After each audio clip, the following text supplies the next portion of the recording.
பூண்டி மாதாவின் பிறப்பு பெருவிழா தேர்பவனி செப்டம்பர் 8 இரவு நடைபெறுகிறது. அனைவரும் வருக, மாதாவின் அருளாசி பெறுக.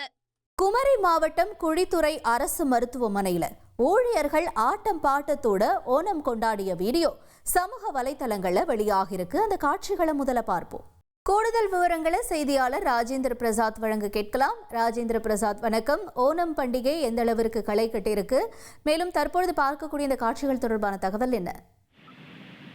வணக்கம். அதாவது கேரள மக்களின் பாரம்பரிய பண்டிகையான ஓணம் பண்டிகை நாளைய தினம் வெகு விமரிசையாக மலையாள மொழி பேசும் கொண்டாடப்பட உள்ள நிலையில் குமரி மாவட்டத்திலும் கடந்த ஒரு வாரமாக, அதாவது கேரளாவை ஒட்டி உள்ள குமரி மாவட்டத்தில் மலையாள மொழி பேசும் மக்கள் அதிக அளவு காணப்படுவதால் இந்த ஓணம் பண்டிகையை குமரி மாவட்டத்திலும் வெகு விமரிசையாக கொண்டாடப்படுவது வழக்கம். இதன் காரணமாக மாவட்டத்தில் உள்ள தனியார் அரசு நிறுவனங்கள் மற்றும் அதே போன்று பள்ளி கல்லூரிகளிலும் உள்ள ஆசிரியர்கள், மாணவ மாணவிகள் மற்றும் ஊழியர்கள் இணைந்து இந்த கொண்டாட்டத்தை கோலாகலமாக கொண்டாடி வரக்கூடிய சூழ்நிலையில் குமரி மாவட்டம் குளித்துறை அரசு மருத்துவமனையில் உள்ள அரசு பணியாளர்கள், மருத்துவர்கள், ஊழியர்கள் உள்ளிட்டவர்களும் நேற்றைய தினம் புறநோயாளிகள் பிரிவு கவனிப்புக்கு பிறகு ஓண கொண்டாட்டத்தில் ஈடுபட்டனர். அப்போது அந்த வளாகத்தின் உள்ளே ஒலிபெருக்கிகள் வைத்து குத்தாட்டம் போட்டதாக அந்த சமூக வலைதளங்கள் ஒரு சிலர் அதற்கு எதிர்ப்பு தெரிவிக்கும் விதமாக நோயாளிகளுக்கு இடையூறு ஏற்படுத்துவதாக ஈடுபட்டதாக கூறி வீடியோக்களை சமூக வலைதளத்தில் பகிர்ந்து வருகின்றனர். குறிப்பாக இந்த கொண்டாட்டம் என்பது மாவட்டத்தில் உள்ள அனைத்து தரப்பு மக்களும் இந்த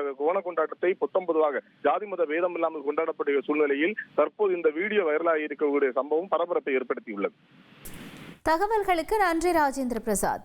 பூலோகம் போற்றும் பூண்டி மாதாவின் பிறப்பு பெருவிழா தேர்பவனி செப்டம்பர் 8 இரவு நடைபெறுகிறது. அனைவரும் வருக, மாதாவின் அருளாசி பெறுக.